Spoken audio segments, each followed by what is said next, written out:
Bem-vindos ao MP Educa, seu podcast de conteúdos em saúde para estudantes, gestores e profissionais de todas as áreas.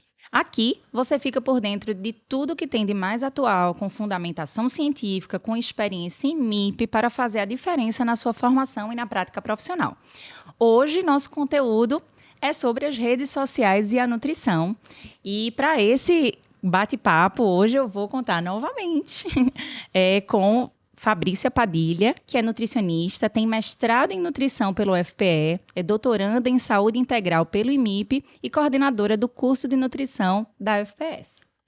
Oi, meninas! Vai ser um prazer estar aqui com vocês hoje para a gente poder conversar um pouquinho sobre as redes sociais, que está tão presente nas nossas vidas, né? E a gente poder bater um papo, né, sobre até que ponto elas nos fazem bem realmente, principalmente no contexto da nutrição. Vai ser um prazer. Perfeito. E vamos apresentar hoje nossa convidada, Lígia Barros, que é nutricionista, pós-graduanda em comportamento alimentar, mestrado em psicologia da saúde, tutora em nutrição e supervisora da vivência da prática em nutrição da UFPS. Olá, bem-vinda.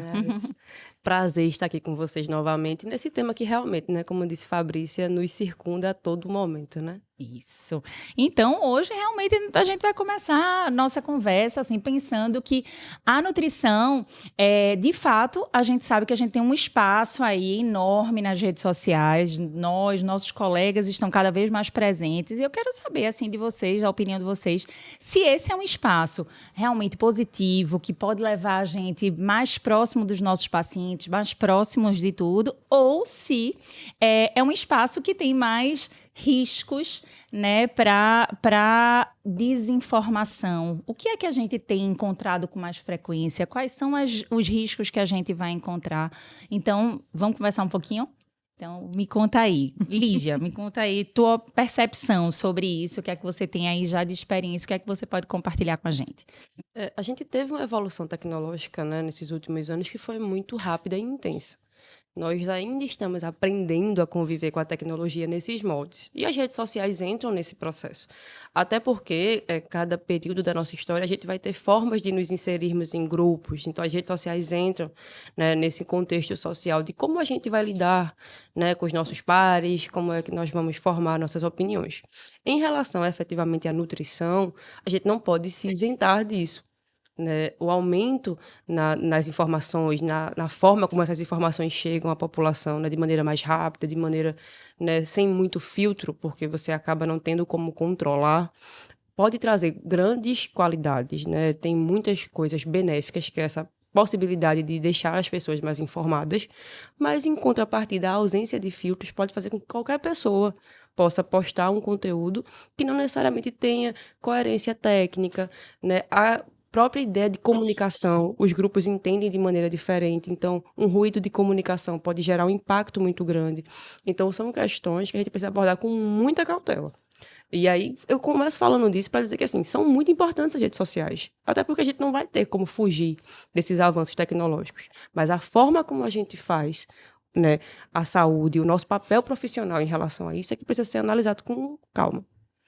Pois eu quis trazer aqui um pouquinho do que é que a nossa legislação, né, o que o nosso Conselho Federal de Nutricionistas traz um pouquinho sobre essa regulamentação das redes sociais na nossa atuação. Então, inicialmente, eu vi que o artigo 55 do nosso Código de Ética, que foi um Código de Ética, se a gente for pensar e refletir, nosso Código de Ética anterior, ele datava de 2004, quando as redes sociais não eram a realidade de hoje. Não era, realmente. De fato, era outra, né, realidade. E aí, em 2018, 2019, ele foi revisitado e trouxe consigo novos artigos e, principalmente, a principal mudança foi nesse contexto das redes sociais.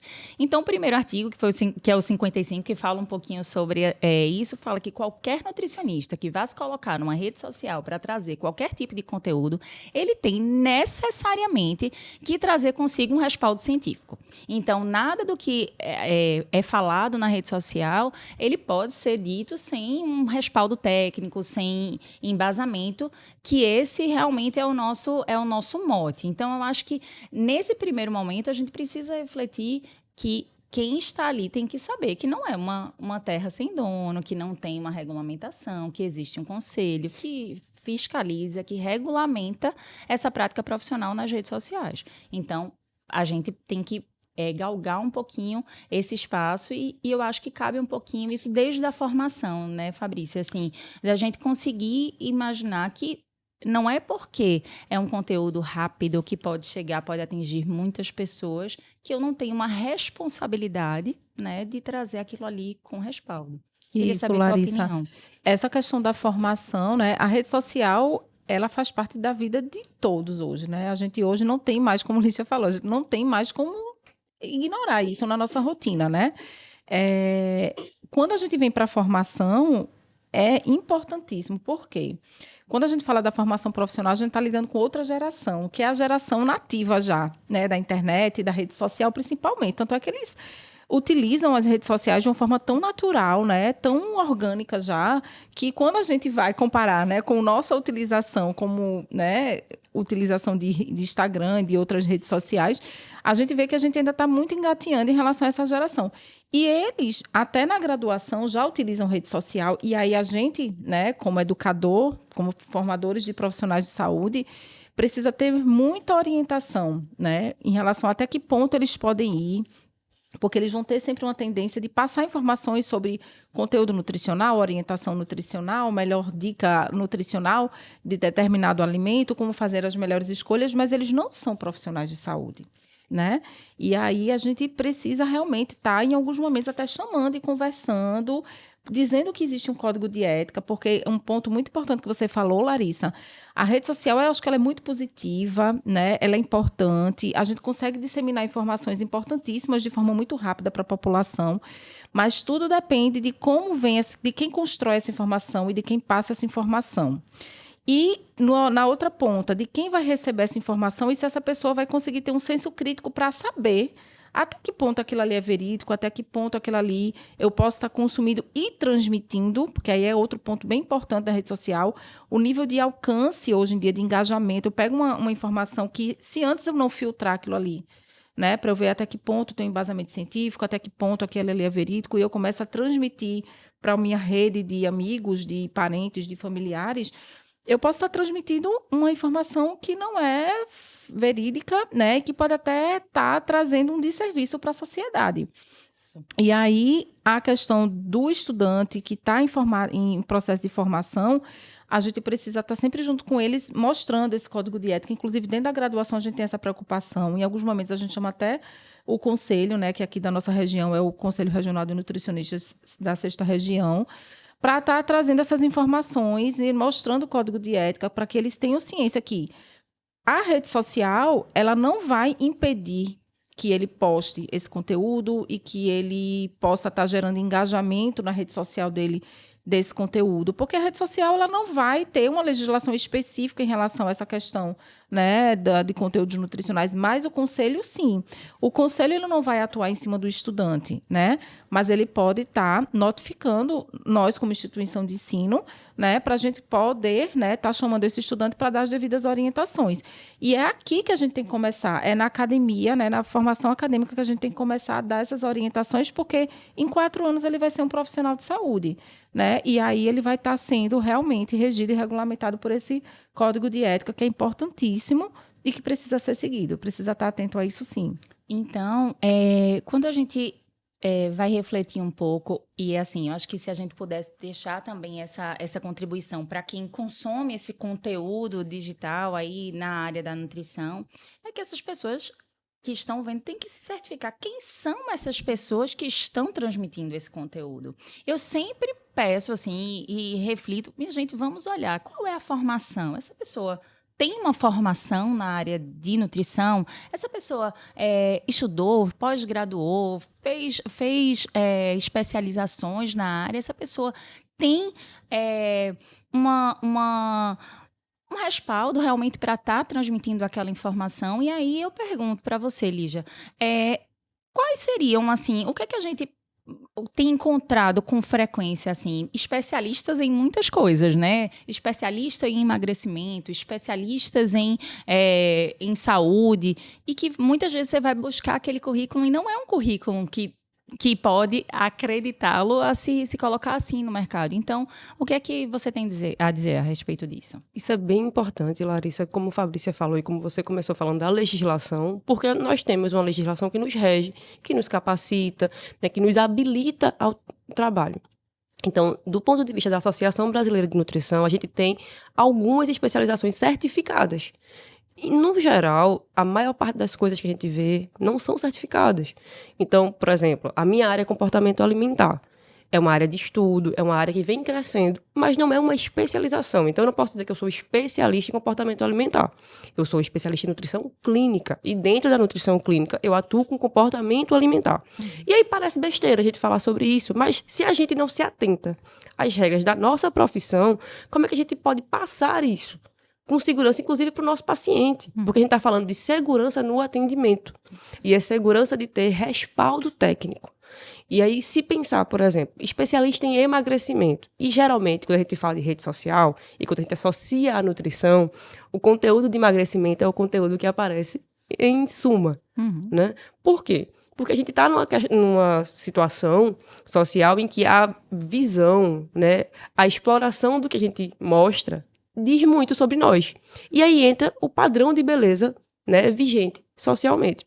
E aí vem a procura por um profissional que trabalhe com emagrecimento. Mas o que é emagrecer? E vocês podem, né, contribuir com isso comigo de forma muito contundente. A gente vê isso na academia. Emagrecer é um processo muito complexo, que tem vários fatores, cerca de 250 fatores. E aí, nesse contexto de especialização, como é que eu posso dizer que eu sou especialista num processo que eu tenho inúmeros fatores? E é por isso que é tão importante lidar com as regras. Porque quando o CFN convoca os conselhos regionais para trabalhar, por exemplo, antes e depois, ele entende que aquilo vai ter um impacto, que talvez para a Larissa não tenha, mas para a Fabrícia tem. E aí a gente desconsidera a individualidade do paciente. E esses são os riscos que são muito grandes, né? Os famosos gatilhos que podem ser apertados se a gente não tiver uma condução ética do nosso trabalho. Esse ponto é extremamente relevante, realmente. Quando a gente fala, você falou aí do antes e depois, e de fato, dentro também do nosso Código de Ética, o artigo 58, ele traz isso. Ele diz que, mesmo que você tenha uma autorização expressa do seu paciente para mostrar o antes e o depois dele, ou até o seu mesmo enquanto profissional, essa prática ela é vetada pelo nosso conselho, justamente considerando esses gatilhos e todos os riscos associados a o que funcionou para aquela pessoa. Então eu vou reproduzir. E aí eu queria saber de vocês o que é que a gente pode, enquanto nutricionista, se colocar no mercado de uma forma que e esse tipo de conteúdo é um conteúdo perigoso. Quais são os perigos desse tipo de conteúdo? Então, queria escutar vocês em relação a isso. Larissa, isso é importantíssimo, porque tem um gancho com o que Lígia falou em relação à questão do padrão de beleza, né? E que esse padrão de beleza ele é muito ditatório hoje na rede social e chega não que hoje existe somente hoje, né? Mas eu acho que hoje chega de forma muito mais rápida e disseminada, porque levando em consideração ainda a rede social que tem a questão do algoritmo. Então, ele vai trazer para você tudo que você consome, né? Então, você vai receber aquela informação dentro de um contexto de uma frequência muito maior. E quando a gente vai partir para padrão de beleza, né? O antes e o depois nada mais é do que isso. É de você vender uma imagem para quem consome aquele conteúdo de tipo, esse paciente aqui ele era assim e ficou assim. Mas só que nenhum de nós vamos ser iguais àquele paciente dentro de um contexto biopsicossociocultural, né? E espiritual. E religioso. Espiritual. Vamos lá. Exatamente. Então, qual foi o contexto de emagrecimento? Qual foi o contexto, né, emocional que aquele paciente passou? Qual foi a jornada que ele seguiu até chegar naquele antes e depois? Então, a pessoa que vai estar recebendo aquele conteúdo de antes e depois, como é que ela vai receber aquilo ali? Né? Aquilo ali vai ser motivacional ou não? E tem um estudo recente que foi publicado, uma revisão sistemática bem interessante, que foi feito com jovens adultos, ou seja, de idade de 18 a 35 anos, que ele comparava justamente essa questão do impacto na saúde mental das pessoas que consomem esses conteúdos de saúde e bem-estar, voltados para a questão de rede social e muito voltado para a questão da autoimagem. E eles fizeram essa comparação de público feminino e masculino que recebiam os mesmos conteúdos voltados para emagrecimento, corpo saudável, estilo de vida. E eles mostraram que o impacto na saúde mental das mulheres em relação a esses conteúdos de imagem corporal, de antes e depois, era muito negativo, enquanto para o público masculino, eles meio que desconsideravam. Para eles não fazia diferença se eles recebiam com frequência na rede social pessoas com corpos sarados e que cultivavam o corpo e que só viviam praticando atividade física. Mas para as mulheres, isso tinha um impacto negativo. Né? Então, isso para as mulheres não era motivacional. Então, qual é o impacto que aquilo ali gera, aquele conteúdo sendo... E outra questão da rede social é que quanto mais você visualiza esses conteúdos, mais você recebe. E muitas vezes você não tem esse controle nem do que você quer consumir. Porque quando você abre a rede social, né, aquilo ali vai estar aparecendo aleatoriamente para vocês sistematicamente, porque isso é o algoritmo. Né?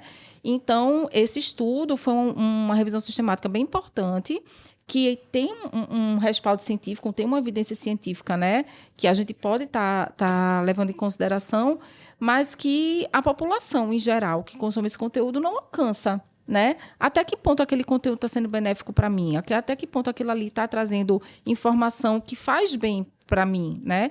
E até que ponto eu consigo ver uma imagem de antes e depois e consigo trazer aquilo ali como um fator motivacional, que muitas vezes não é, e esse estudo mostrou que não é.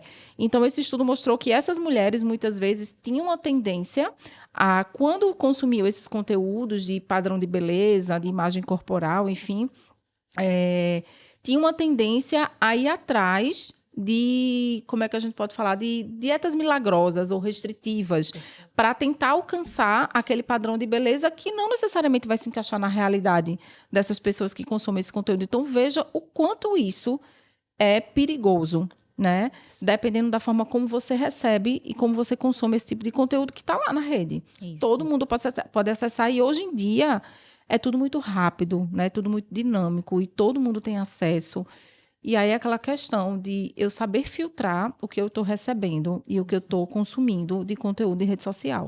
E aí, nessas práticas perigosas, eu queria saber um pouquinho da tua opinião, Lígia, que tem realmente muita experiência no comportamento alimentar, né? Na nutrição comportamental. E o que esses slogans vendem, né? Emagreça tanto em tantos dias, perca tantos quilos, adquira tais e tais marcas, enfim. Esses milagres vendidos nas redes sociais, de que forma você vê? São extremamente perigosos, mas eu quero começar fazendo essa fala sobre a ideia de que falar que emagrecer é complexo não quer dizer que a gente seja contra o emagrecimento. Sim. Que eu acho que isso é uma coisa que também está sendo disseminada em rede social. Como nós fazemos isso, a forma como a condução do profissional junto ao paciente, com esse consumo de conteúdo é feito. E aí vem essa questão. Por quê? Quando a gente fala de dietas milagrosas, a gente fala de dietas restritivas, a gente fala geralmente de privações. E como a gente está falando de um conteúdo que vai ter impacto, o que esse impacto gera de fato? Porque é muito fácil falar do depois, da meta. Mas o que aquela meta significa? Então, o que a gente vê, de maneira geral? Que um comportamento alimentar transtornado, ele está sempre muito associado a essa autoimagem também afetada. E nós temos um meio que nos leva a pensar isso. Então, assim, por que o que eu como efetivamente tem que só ter relação com a minha imagem corporal? E aí volta aquilo que a Fabrícia está falando. A necessidade de autocrítica e também de crítica social. Os padrões de beleza, de maneira geral, eles mudaram ao longo do tempo e sempre existiram. Mas aí é que tá. Estamos vivendo uma epidemia, né, de doenças voltadas à saúde mental. Né? É uma mudança epidemiológica de fato nesse cenário. Então, cada vez mais a gente tem que aumentar o olhar, aumentar a ótica, né, que vai trazer mais conteúdos deletérios para essas situações. Então, é extremamente importante pensar, poxa, por que eu tenho que corresponder a esse padrão? E aí volta também a nossa necessidade de mudar a forma de fazer saúde. Porque aí a gente tem que lembrar da saúde individual, a questão biopsico, sociocultural e espiritual, a forma como a gente se relaciona com os nossos pacientes, a comunicação do profissional. porque os nossos modelos talvez não atendam à nossa sociedade atual, as mudanças, né, que nós sofremos ao longo do tempo. Então, tudo isso está muito interligado. E uma das grandes preocupações é que, como a gente estava comentando, esse conteúdo é muito rápido e ele chega a todas as faixas etárias. Então, como é que hoje em dia, por exemplo, a gente já tem um questionamento de que tem muitas crianças que sofrem, né, de prejuízos da imagem corporal por consumo de conteúdo sobre emagrecimento, sobre o que é certo e errado na alimentação. E aí imagine aquela criança, né, que teve uma alergia à proteína do leite de vaca, teve uma super restrição e depois vai consumir esse conteúdo. Como é que fica o impacto de saúde mental? Imaginem os idosos, que muitas e muitas vezes não estão aprendendo a lidar com a rede social, inclusive de uma forma diferente das crianças, e acabam recebendo inúmeras informações. Eu até brinco, assim, que até da minha família chegam aquelas correntes, né? A cebola faz mal, perca tantos quilos tomando chá de casca de canela, enfim. E isso, a gente está falando de tom um pouco mais pejorativo, mas isso é muito sério. Porque o impacto é muito importante. Então, assim, está muito associado à nutrição, mas está muito associado à forma como a gente se coloca enquanto profissional nos nossos tempos atuais, sabe? Eu tenho percebido muito isso, assim, a gente tanto tem aqueles alimentos que nas redes sociais são considerados os vilões, e eu acho que a gente poderia conversar um pouco sobre isso, né? A gente conversou já no episódio anterior sobre comportamento alimentar e da questão da gente poder comer de tudo, desde que a gente respeite a individualidade e tudo mais. Mas o que a gente vê realmente de tal alimento não pode ser consumido de forma nenhuma, ou tal alimento vai ser a tábua de salvação. Você vai consumir e vai resolver todos os seus problemas. Então, eu queria que a gente conversasse um pouquinho sobre isso, conversasse um pouquinho sobre o papel negativo das redes sociais nesse tanto endeusamento quanto em tornar vilão alguns dos alimentos que a gente sabe que são tão importantes para a saúde. Então, vamos conversar um pouquinho sobre isso. Essa questão dos vilões e dos mocinhos, né, em relação ao alimento. E a gente precisa, nós como profissionais nutricionistas, eu acho que uma forma da gente poder se colocar nas redes sociais em relação a essa questão de combater a desinformação e trazer... Vamos pensar na rede social, qual é o ponto positivo que a gente pode trazer para a população que consome? Informação de qualidade, informação verídica, informação que vai realmente agregar, né, valor nessa informação para a vida de quem recebe e para a saúde dessas pessoas. E a gente precisa trazer essa informação de forma clara que nunca vai existir um alimento milagroso, assim como nunca vai existir um alimento vilão. O pão, por exemplo, muitas pessoas consideram o pão como um alimento impossível da gente poder botar na nossa rotina alimentar. E aí, quando a gente para fazer um pouquinho essa reflexão, né, essa questão do alimento vilão, o alimento bonzinho ou mocinho na história, ele traz um pouco esse link com a restrição alimentar. Quando a gente fala de restrição alimentar ou de dietas muito restritas, o que é que a gente tem hoje na literatura científica do perigo disso? Em relação a vários estudos hoje mostram que dietas muito restritas lá na frente podem desencadear o quê? Compulsão alimentar, transtornos alimentares e o efeito rebote. Muitos estudos mostram que pessoas que passam por dietas muito restritas perdem peso rapidamente, né? Porque passaram por uma situação de restrição, de privação de calorias e de nutrientes, e depois eles voltam a ganhar, e muitas vezes até ganham um pouquinho mais. E aí isso vai virando um ciclo, e cada vez mais você vai tendo aumento de peso, e nunca você consegue voltar só para o peso que você estava, você sempre ganha mais um pouquinho, e uns quilinhos a mais, e fica sempre em torno de querer só perder peso. Quando, na verdade, não deve ser só isso. A gente deve levar em consideração o quê? Bem-estar, qualidade de vida, é um contexto muito mais amplo. E se a gente for parar um pouquinho para refletir, dentro da nutrição comportamental, qual é o principal objetivo? Será que seria a pessoa perder peso? Ou será que a gente seria trazer uma autonomia para esse paciente saber fazer escolhas melhores para a sua alimentação? Porque, minha gente, se a gente for refletir um pouquinho, a gente nunca teve, né, se a gente for falar historicamente, tanta informação em relação à saúde, qualidade de vida, alimentação, dieta. E a gente nunca teve uma realidade tão ruim em relação ao cenário de obesidade. Não é verdade? Perfeito. A gente hoje tem mais da metade da população, falando de Brasil, das últimas pesquisas epidemiológicas que foram feitas, mais da metade da população brasileira tem sobrepeso e obesidade. Ou seja, mais da metade tem excesso de peso. E o mais preocupante é que isso não está só mais concentrado na fase adulta, não. Isso a gente já está vendo na fase da infância. E aí a gente vê que né, incoerência. Você tem tanta informações tão rápidas que chegam, né, principalmente pelas redes sociais, a população cada vez mais informada, mas a gente não tem um reflexo dessas informações na saúde da população, porque a gente está vendo cada vez mais um crescimento acelerado de excesso de peso, de sobrepeso e obesidade. E aí eu acho que cabe um pouquinho a gente refletir a qualidade dessa informação. Exatamente, é isso que eu queria chegar. A gente está falando de muita informação, um excesso de informação com pouca qualidade. Exatamente. Com muitos especialistas em poucas coisas, né? Assim, especialistas que trazem esses conteúdos que muitas vezes não têm realmente um embasamento científico. A pessoa recebe, consome aquele conteúdo, vou fazer uso daquela ou daquela estratégia que muitas vezes não tem uma comprovação, e aí gera esse efeito rebote e gera insatisfação corporal. E quando fala em gerar insatisfação corporal, vem uma busca por mais e mais conteúdos que tragam soluções rápidas e imediatas, pouco seguras, né? Exatamente. Então, eu acho que a gente tem que refletir o que é que a gente precisa fazer para quem tem informações de qualidade, as pessoas que têm realmente o que dizer do ponto de vista de ter qualificação profissional para isso, a gente tem que aumentar o espaço para essas pessoas. Essas pessoas têm que estar, sim, colocar sua cara nas redes sociais, ocupar com informação de qualidade. A gente precisa disso, o mercado precisa disso, a gente tem que se preparar para isso, né? Então, de que forma a gente poderia se instrumentalizar um pouco mais? A gente precisa melhorar, a gente precisa estudar mais comunicação, a gente precisa estudar mais redes sociais, a gente tem que entender melhor como é que esses algoritmos funcionam, porque muitas pessoas que ganham em número de seguidores e tudo mais, eles estudam realmente o comportamento das redes sociais para poder se colocar.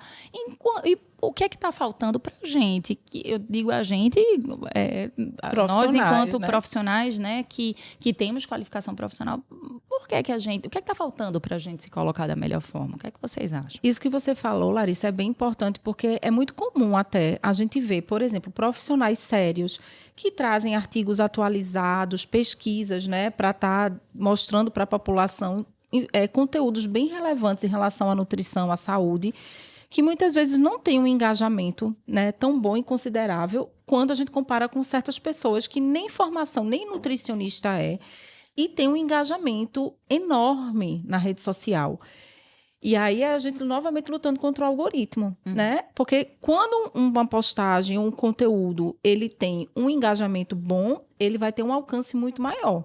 Só que a rede social ela não vai fazer uma triagem em relação à qualidade daquele conteúdo.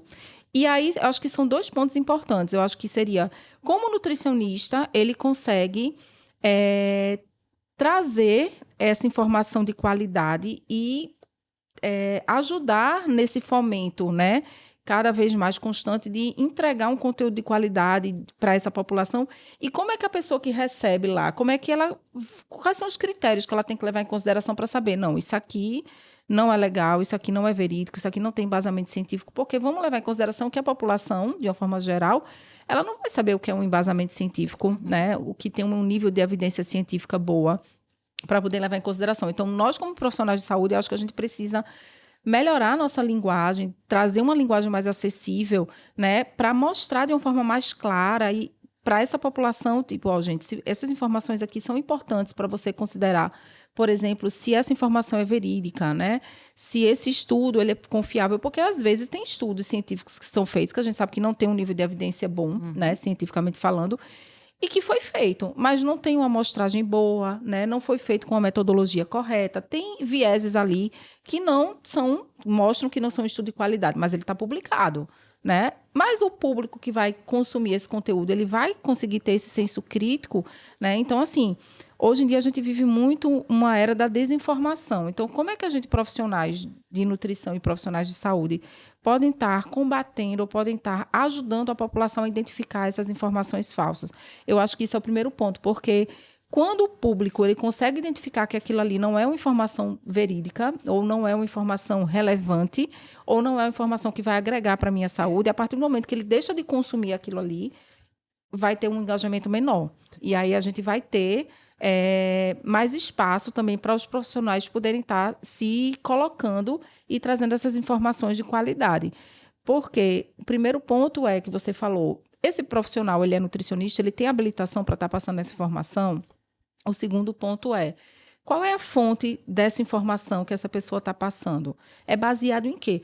Eu acho que um ponto importantíssimo que a gente vê muito hoje na rede social é opinião própria. Minha gente, opinião própria, ela não tem embasamento científico. Experiência própria, você pode até falar, mas você não pode utilizar aquilo como verdade absoluta. Né? Então, o primeiro ponto é, qual é a fonte desse conteúdo que essa pessoa está utilizando para nos passar essa informação?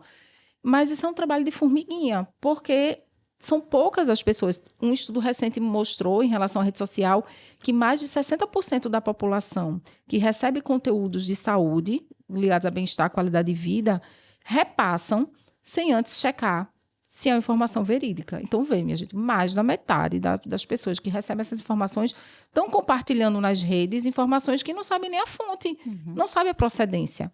Né? Então, é um problema muito grande que gera uma desinformação e problemas de saúde podem vir consequência disso. Sem né? dúvida.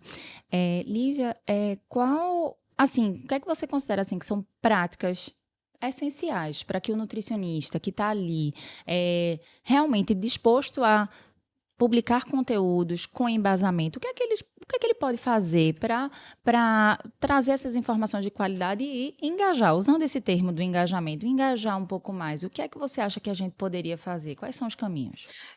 Eu acho que a gente começa falando sobre comunicação. A forma como a gente se posiciona. E é muito importante você fazer essa fala. Nós precisamos nos posicionar. Porque é a nossa profissão, é a forma como a gente lida com saúde. Então, se o bom profissional ele não se posiciona, ele abre espaço para que outras informações cheguem a esse público maior. Acho que ter esse conhecimento é bem importante. O segundo ponto é a atualização. A gente sabe que na nutrição as informações, eu até brinco, na minha graduação eu aprendi uma coisa, quando eu fui para a pós-graduação já tinha mudado todos os conceitos, mas o básico continua sendo o básico. Então, quando a gente fala de conceito em saúde, a gente estava falando de dietas restritivas, o que é que nos norteia hoje? É o guia alimentar para a população brasileira. Sim.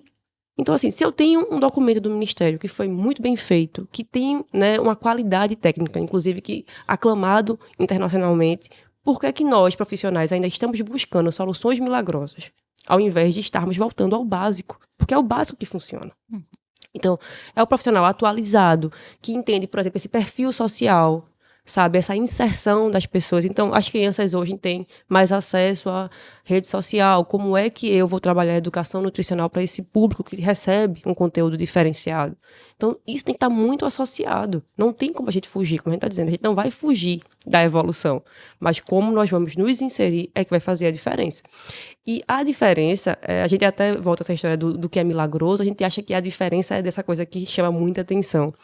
E tem uma coisa que norteia muito a rede social, que é o que a gente chama de FOMO, que é o Fear of Missing Out, que é o medo de perder algo. A ideia da rede social é que a gente tem que estar sempre em alta. Mas o que é realmente perder algo? Sabe? Do que a gente está tendo tanto medo? É dessa exposição, de sermos diferentes dos nossos pares? Mas se isso corresponder a uma prática que não é adequada, então o profissional tem que estar muito seguro do que o que ele está fazendo é o certo.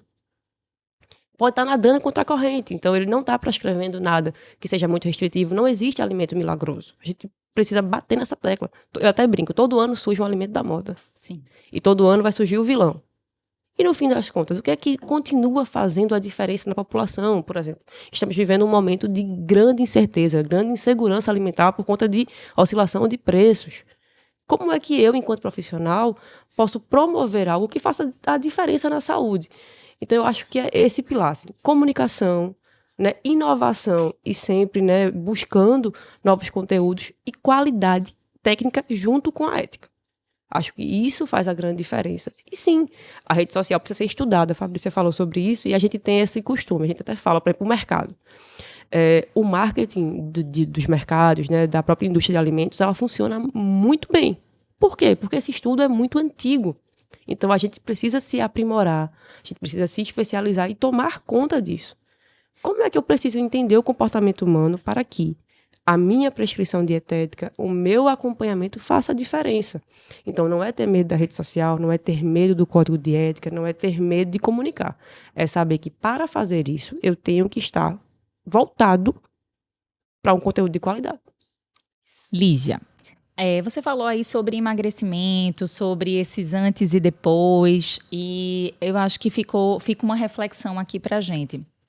Muitas vezes, esses antes e depois, que a gente já falou aqui, que o código de ética, ele veta, a gente não pode, enquanto nutricionista, mostrar. Muitas vezes, esse antes e depois vem recheado de vários procedimentos, cirurgias, que muitas vezes são vendidas ali naquela imagem, né, como algo que foi atingido só com aquela estratégia X, de cortar tal alimento, ou de seguir um plano alimentar X, que você paga tantos reais para poder ter acesso. Então, queria saber de você, o que é que você percebe assim, disso? Como é que você vê esse tipo de propaganda enganosa que a gente tem se deparado? A gente volta à ideia de que, como a gente está num método, né, as redes sociais visam essa exibição, então a exploração do corpo é necessária para manter esse ritmo. E aí, nesse contexto, tem a manipulação de fotos, uma coisa que a gente, né, pede muito cuidado, né? A ideia do uso de filtros, por exemplo, né? Inclusive, quando o Snapchat surgiu nos Estados Unidos, surgiu, na sequência, alguns estudos que traziam a Snapchat dismorfia, que era a dismorfia. Hoje em dia a gente tem mais a questão dos filtros no próprio Instagram, mas a ideia de que os filtros, o condicionamento do uso, fazia com que a gente não se percebesse mais sem eles. E como isso impactava a autoimagem, né, e a percepção corporal. Então é muito importante essa crítica nesse sentido, de que, por exemplo, um influencer, um modelo, ele tem aquilo como veículo de trabalho. Então o corpo é uma forma, né, de garantir, né, alguns trabalhos. Então, para ele, aquilo faz sentido. Mas que, efetivamente, o emagrecimento não depende só da alimentação. Sim, a alimentação faz muito sentido. Mas o que é que faz sentido para a saúde? É só o emagrecimento? Quer dizer que o comer, né, a forma como você se alimenta, o que você escolhe, só tem esse aspecto? Então, é muito importante essa autocrítica a esse tipo de coisa, porque aquele movimento dos influencers e de outras pessoas é para corresponder àquela situação. Como é que isso se encaixa no nosso dia a dia, por exemplo?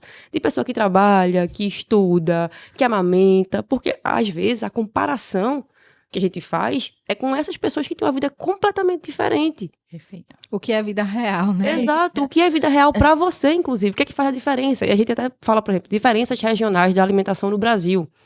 Então, no Nordeste, a gente tem um consumo de tubérculos. No Sudeste, a gente tem um consumo de leguminosas, no feijão à noite. Então, assim, como é que eu posso comparar meu corpo, comparar a minha alimentação com um modelo que não é igual ao meu? E aí a comparação, ela vai trazer uma frustração, uma tentativa de mudança sem consciência. E esse é um problema muito forte, porque por trás daquela foto tem inúmeros elementos para que ela chegue ali. E muitas vezes não foi de fato só a dieta, né? Não, com certeza. E é a questão de a gente refletir até que ponto aquilo é vida real, porque às vezes aquele antes e depois, ou aquele corpo perfeito, ou aquela mulher que teve bebê há 3 meses atrás, hoje já está, né, em forma, e você fala, meu Deus do céu, o meu filho já tem 2 anos e eu não consegui, né, voltar para o meu corpo anterior. Por que ela conseguiu? Mas eu queria conseguir, e aí começa a entrar naquele conflito, mas esse antes e depois, né, foi só realmente a alimentação? Qual é a rotina de vida que essa pessoa tem, né? A gente trabalha o dia todo, a gente tem filho, tem casa, tem várias coisas para administrar. Às vezes o filho adoece, você não consegue treinar a semana toda, e aí, enfim, minha gente, isso é vida real. Então, Aquela pessoa, às vezes, tem uma rede de apoio muito maior, tem vários funcionários que trabalham na casa dela para babá, para o filho, tem pessoas que levam e pegam na escola, tem mais tempo para ir para academia, treinar, tem personal trainer, né? Tem cirurgião plástico. Tem cirurgião plástico, tem procedimentos estéticos que não são baratos, né? Então, gente, eu acho que é isso, é refletir até que ponto aquilo ali é vida real. Muitas vezes você vê na rede social esse antes e depois atrelado somente à alimentação, somente à mudança de alimentação, uma alimentação saudável, mas a vida real nem sempre é somente aquilo ali, né?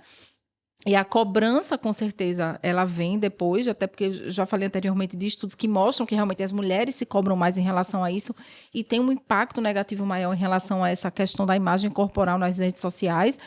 Mas eu acho que a gente precisa refletir muito. Inclusive, tem até estudos já mostrando em relação a isso, a vida real da rede social e o quanto isso está trazendo de impacto para a saúde mental da população, né? Não falo nem só em relação à alimentação, eu falo em questão de relacionamento, de outras questões também, porque as pessoas, elas perdem um pouquinho esse filtro de fazer essa reflexão, né? Desse antes e depois. Será que foi só alimentação mesmo? O que é que tem por trás disso aqui tudo, desse contexto, para essa pessoa ter conseguido chegar? E se chegou, porque tem os filtros, né? Tem outras questões. Uma linha muito tênue aí, né? Para a gente poder conseguir administrar. Sem dúvida. E assim, eu acho que a gente tem esse se comparar com o outro e tem o se comparar consigo mesmo em outro momento da vida. Eu queria escutar a tua percepção sobre isso, Lígia. Que eu sei que você tem uma ideia bem interessante sobre essa percepção, quando eu me comparo como eu era há tanto tempo atrás, eu queria voltar para aquele corpo, eu queria ter aquele corpo novamente. Eu queria escutar um pouquinho. E puxando um gancho dessa fala de Fabrícia, a gente não pode dissociar que as nossas práticas de saúde, elas precisam estar atreladas à perspectiva de gênero. Porque se eu tenho um gênero que tem mais impacto do ponto de vista epidemiológico para algumas questões, como é esse caso das mulheres, que sofrem mais pressão social para manter nesse padrão corporal, eu preciso estar atento de que o impacto emocional, o impacto de saúde mental delas, nesse ponto, vai ser muito maior. Pensando nessa questão, né, das nossas comparações próprias, a gente tem uma falsa ideia de que a nossa trajetória ela vai ser minimizada se a gente não alcançou alguma coisa. E aí, puxando a questão do peso, é isso. A gente, às vezes, progrediu na carreira, teve filho, mas a mudança corporal é o que impacta.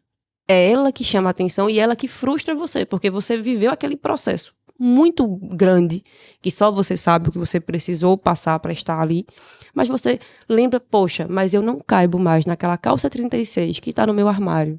Poxa, mas eu não tenho mais aquele mesmo corpo. E aí, como é que a gente precisa pensar nisso? Que reflexão isso nos traz?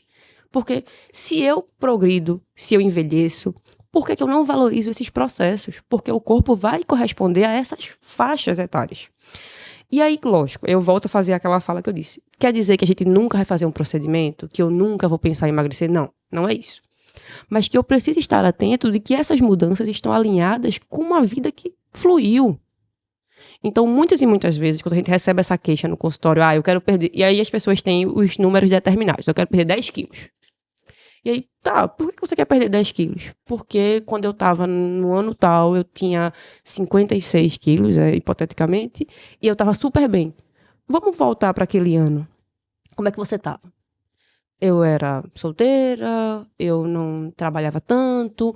Muitas e muitas vezes a nossa vinculação, inclusive essa imagem corporal, está associada a questões, né, de sentimentos em relação àquela fase da vida.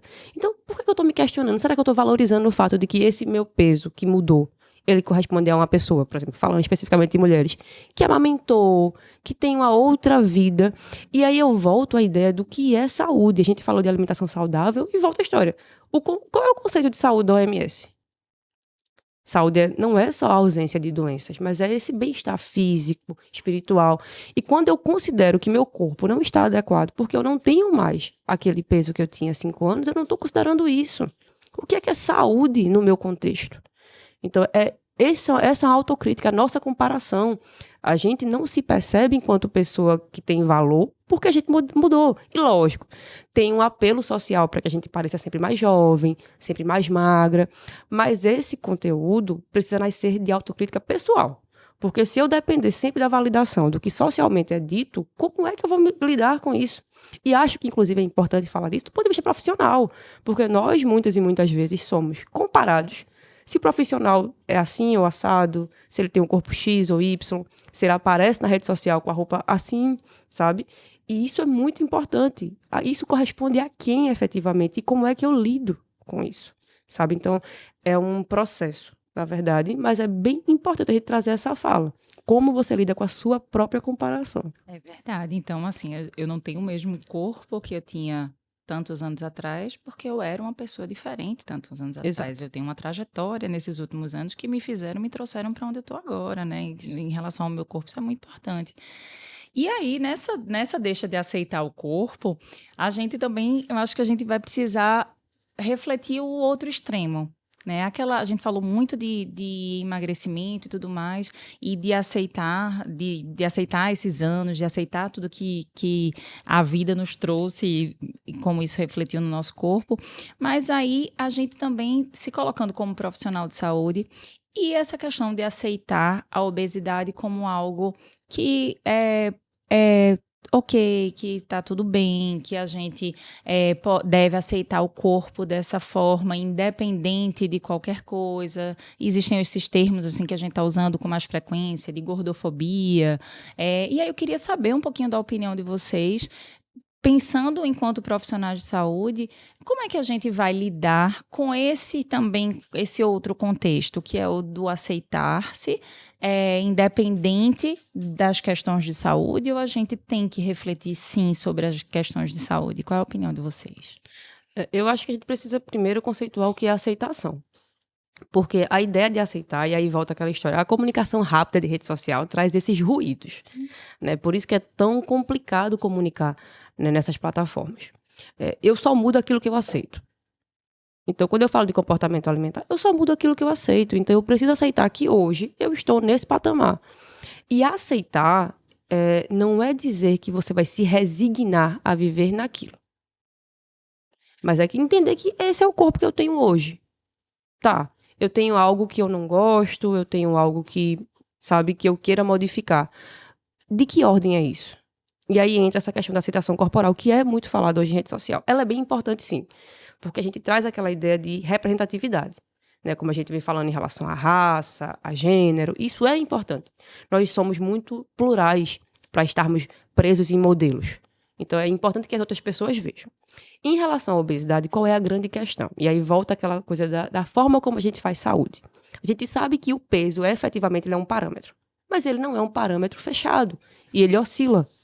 Né? Por exemplo, a gente fala que criança não emagrece, não é isso? Porque a gente pode, né, impactar no estirão, a gente tem, né, todo esse movimento, né, de crescimento linear que pode ser muito impactado. E aí, no adulto, a gente vem vivendo um ambiente obesogênico, porque a gente tem, eu até brinco, na minha época, e não vou dizer o ano, a gente tinha refrigerante só no domingo e olhe lá, numa festinha. Hoje, você pega qualquer dinheiro que você tiver, você vai fazer um Pix no supermercado, você tem inúmeros rótulos para você fazer esse consumo. É muito diferente e isso vai ter impacto na nossa saúde. A diferença disso na nutrição é o seguinte: composição corporal requer um estudo muito maior do que o peso. E aí, por exemplo, uma pessoa que tem um conteúdo de massa magra aumentado, se eu coloco na tabela do IMC, ela vai sair como sobrepeso ou obesidade. E é essa a análise. Isso não desconsidera, por exemplo, que uma síndrome metabólica, e aí vem um peso excessivo, com aumento de hipertensão arterial, com aumento glicêmico, não tem esse impacto super deletério que a gente está vendo das doenças crônicas não transmissíveis. E esse é o limbo que a gente tem que falar da comunicação. Quando eu falo de aumento de peso, e aí eu volto à história, individualidade, gente. Análise corporal, análise do consumo alimentar, tem a ver com isso. E aí, o que seria a gordofobia nesse processo? É eu considerar que o paciente ele é só aquilo, ele é só aquele peso. Então, ele chegou com uma dor. Você vai ter que perder peso. Mas a dor é em tal lugar. Primeiro você vai perder peso. Esse é o ponto que é crítico. E aí as pessoas confundem. Ah, mas isso quer dizer que vocês estão romantizando a obesidade. Não, não é romantização. É que, volta a história, o ruído de comunicação nos fez perder o time da conversa. E é esse time da conversa que está solto, sabe? É a forma como a gente faz. E aí a gente volta nessa necessidade social de sermos extremos. Porque é o extremo que chama a atenção. É a dieta milagrosa, é a defesa incisiva. Não, minha gente, a gente está falando de representatividade, de mudanças, de análise social, individual, com calma. Então, assim, mas isso é muito importante de se discutir, porque a gordofobia, ela é séria. E aí, como a gente fala, né, do bullying e de outros aspectos, né, deletérios à moral humana, tem impacto em saúde mental muito forte. Isso é muito importante, né? A gente está falando de assuntos tão sensíveis e que, mais uma vez, a gente volta para como é importante a gente se capacitar, como é importante a gente se colocar enquanto profissional que está em busca sempre de conhecimentos e como é importante a gente se comunicar. Nossa, como é importante eu dizer que, por exemplo, aquele paciente precisa de uma perda de peso para, em consequência daquela perda de peso, diminuir o risco de doenças agudas, de doenças crônicas não transmissíveis, de uma série de fatores que a gente sabe que estão atrelados à saúde. Então, a gente não pode, de fato, diminuir, né? Diminuir a importância disso tudo. Dentro também disso, do que a gente tem visto, da gente tem se deparado na internet, a gente também tem muito, que o nosso código de ética também traz um pouco sobre a importância da suplementação. Vamos suplementar tal ou tal nutriente para atingir aquele objetivo. Vamos utilizar o whey protein para conseguir um aumento de massa magra.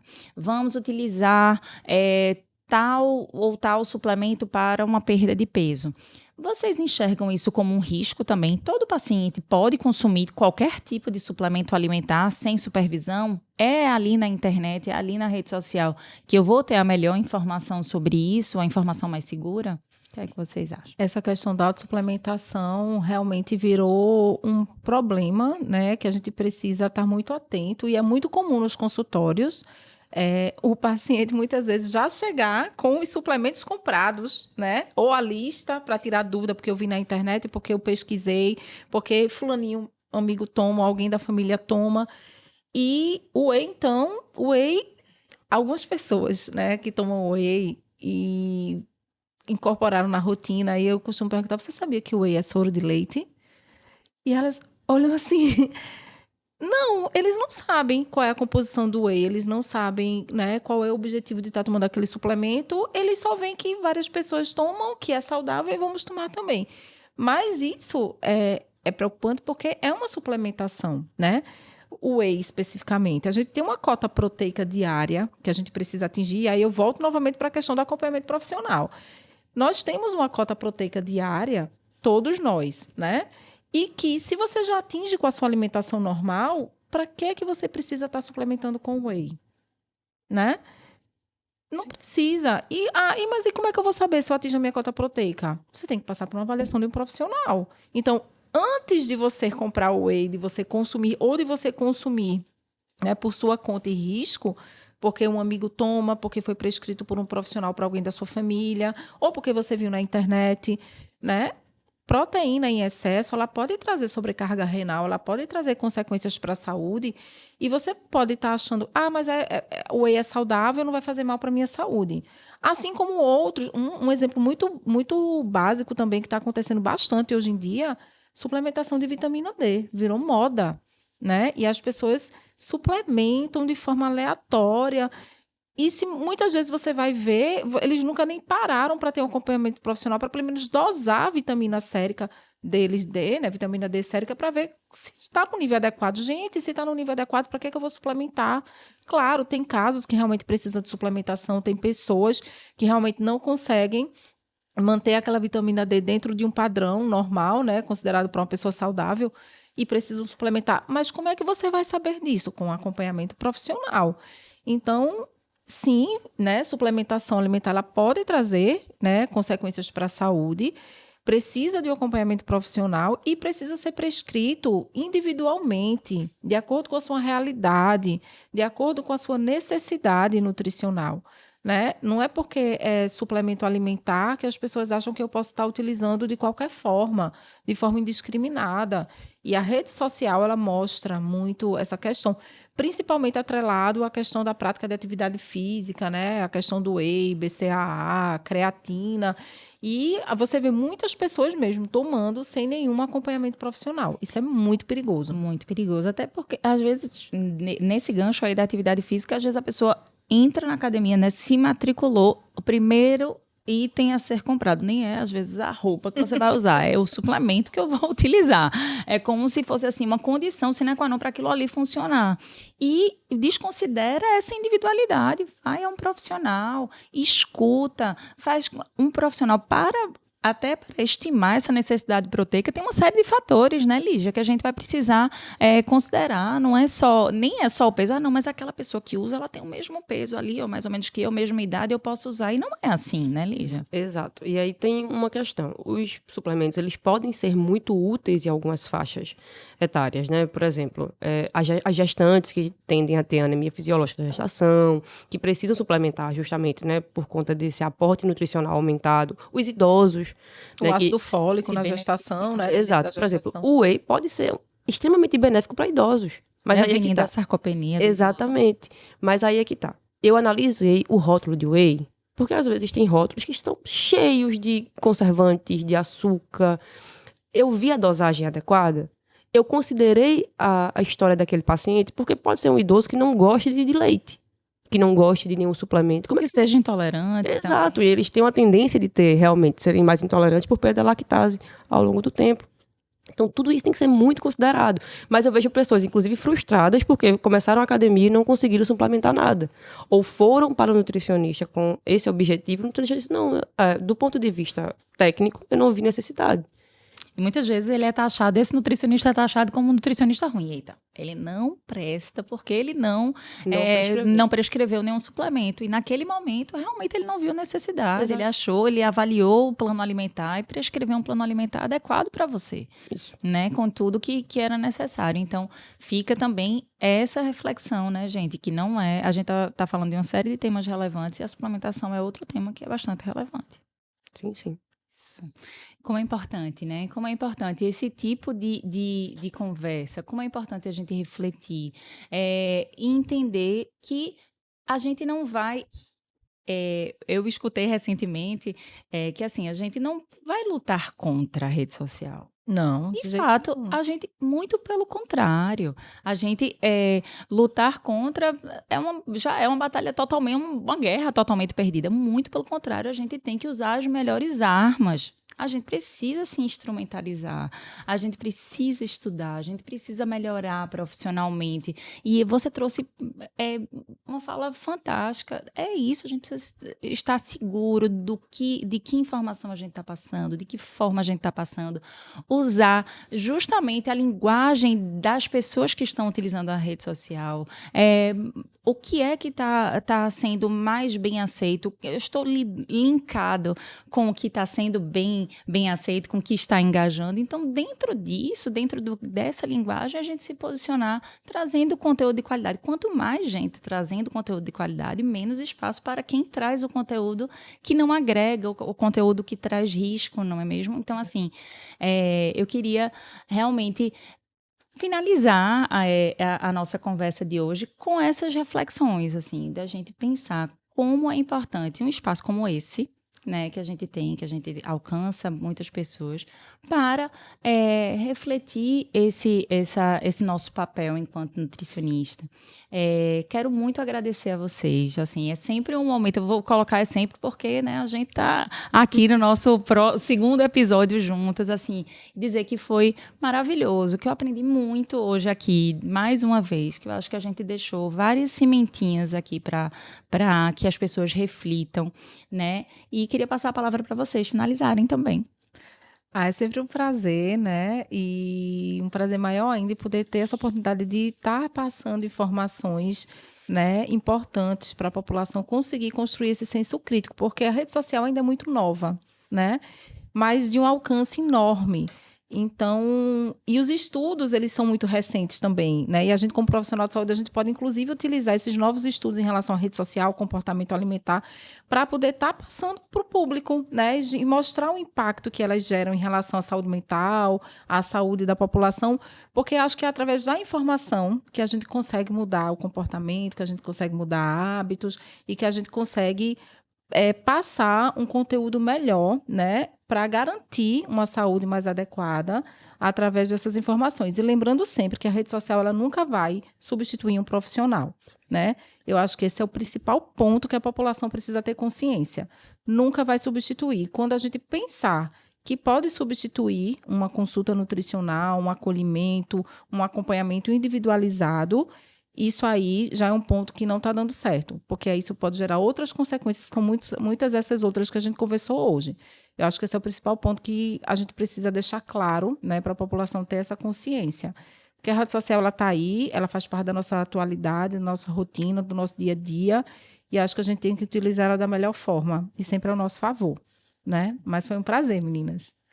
Meninas, eu sou muito suspeita, né? É um prazer esse bate-papo com vocês. E acho que, para finalizar, é realmente discutir a nossa autocrítica, a nossa crítica sobre consumo. Consumo de imagem, consumo de informação. O que é que faz diferença, né, para você consumir aquele tipo de coisa? Está agregando? Cuidado com essas informações que são muito fechadas, sabe? É isso, não tem... lembrem da individualidade, nada é 100%, então isso é super discutido. Aquelas frases que tenha de efeito, cuidado. Existe um jogo de marketing no mercado, né, que, né, tem a sua ótica, tem a sua visão, mas a gente tem que ter cuidado do que é que faz sentido pra gente. Então, até tem uma frase que diz assim, no Google tem todas as dietas, menos a sua. Perfeito. Porque a sua é sua, individual, é feita da forma como a sua rotina se dá. Então, tenham muito cuidado com esse tipo de conteúdo. E continue pensando nisso. Assim, se hoje, a gente até começa sempre falando das metas, do que é que... Não precisa mudar hoje, não. Eita, vou excluir minha rede social, vou tirar todo mundo. Não, mas vai devagar. Vai analisando o que é que está aparecendo. Sabe como é que isso te impacta? Te deixa ansioso, te deixa angustiado. Aquela foto de biquíni daquela pessoa que tem um corpo super perfeito, como é que ela te impactou? Então, assim, ir analisando aos poucos para que esse movimento seja um movimento realmente de construção. E aí eu também gostaria de deixar uma reflexão para os pais, porque aí assim, a nutrição pediátrica é algo que realmente está no meu sangue, né? E eu digo que existe uma necessidade de supervisionar o que é que nossos filhos estão consumindo, né? Exato. Isso para tudo. A gente está falando de coisas muito sérias e a gente está falando de um conteúdo que pode trazer uma série de riscos. E quando a gente fala de transtornos alimentares que estão começando cada vez mais cedo, né? Tem muito a ver com essa falta de supervisão. Então, para as crianças, para os adolescentes, vamos supervisionar, vamos saber que tipo de conteúdo eles estão consumindo, que tipo de estratégia nutricional baseada nesses conteúdos, que se a gente está vendo que há uma dificuldade nos adultos de entenderem e filtrarem o que é informação de qualidade, isso para uma criança, para um adolescente, sim, já escalona, né? Já tem outro nível de dificuldade. Então, esses slogans aí do rápido, do prático, do imediatismo, eles são muito mais deletérios para as crianças. E aí a gente tem interferência no crescimento linear, em chegar na estatura final, em ter repercussões nutricionais de desnutrição, realmente. Então, a gente está falando aí da importância também de supervisionar esse consumo de conteúdo digital por parte das crianças e dos adolescentes. Eu acho que também fica essa deixa.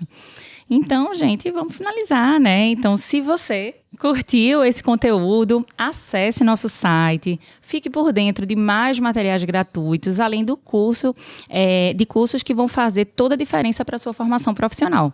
Não deixe de se inscrever no nosso site. Se você está ouvindo nas plataformas digitais, a versão em vídeo está disponível no YouTube. Não deixe de se inscrever no canal e de seguir nossas redes sociais e interagir bastante. Obrigada pela audiência e até o próximo episódio.